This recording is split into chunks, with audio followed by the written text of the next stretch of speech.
It's Jamey Boyum in front of a bunch of buses, and next to Dr. Wayne Guidry. He is the Assistant Superintendent of Finance here at Longview ISD.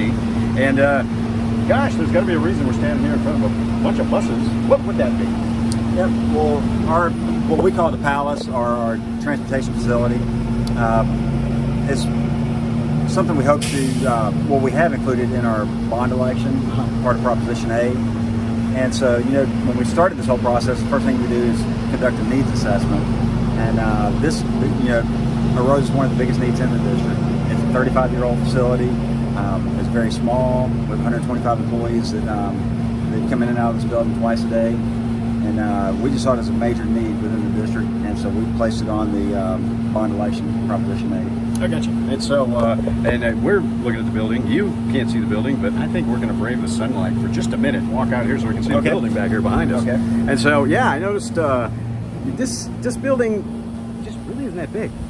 And sometimes they say buildings look bigger from the inside. Well, this one definitely doesn't. Yeah. I mean, it's pretty tight quarters in there. Oh, it is. And on it's one thing on a hot day like today, but when it's raining, 125 people don't fit in there. But when it's raining, they find a way to get in there shoulder to shoulder. And it's really the rainy days when that building becomes a major problem, and why we placed it, on the bond issue. Yeah, okay. And I guess this is where all your drivers clock in, right? Right in our bus monitors as well. And then, so a lot of people are in and out. Yeah, all day long. Well, starting at 5:30 in the morning for the morning route, and then about this time, 1:30 in the afternoon, they come back to clock back in for the afternoon route. Right. Okay. And very tight quarters in there, and also dispatches in there. Correct. And so that's another issue that we found, is that there's a lot of people in there talking, but we're also trying to dispatch and talk to parents, trying to talk to buses that are on the road, and so a lot of confusion. Yeah. And so that's one thing with the new layout that we want to have, is to put our dispatch offices off by themselves, where it's a little bit quieter, so they can communicate effectively over the radio. I got you. Okay. Yeah, that makes sense, because I was in there. It was pretty loud. Can we go inside for a second? Sure. Okay. Let's go ahead and head inside.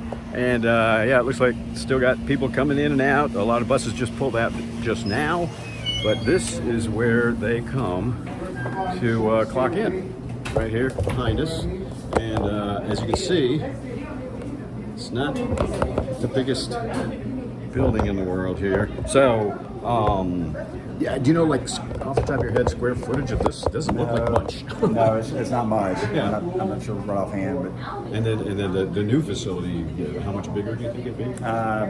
It would be at least 5 times bigger. Yeah. Okay. Yeah. That would. Because we don't have our directors. Their offices aren't in here. They're across the parking lot. And so one thing we would do is bring their offices on the same facility. Okay. So our directors having to go back and forth all day long to communicate with dispatch, and our drivers back here, to hand off notes. So it would be nice to have everybody under one roof. Now, where maintenance is done and everything, is that going to be redone too, or is that going to kind of stay the same? No. In fact, maintenance will they'll have more room up there once the directors move into one roof. Oh, yeah, okay. So maybe be some kind of remodel in the future there or something? Yeah, just real minor. Yeah, okay, I got you. So, so I guess the majority of it is here. What kind of costs are we looking at? This structure, I think, was right at $7 million Okay. for a new bus barn. And then the entire bond? $359 million. See, I ask him all these number questions because he remembers. Right? Yeah. So, your employees got to be really looking forward to that if it happens with the voters approval.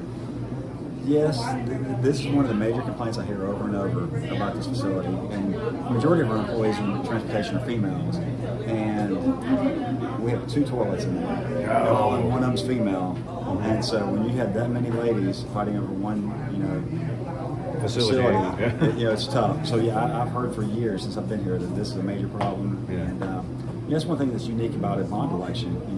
It's not us sitting up in the central office making decisions. It's not us as a board making decisions.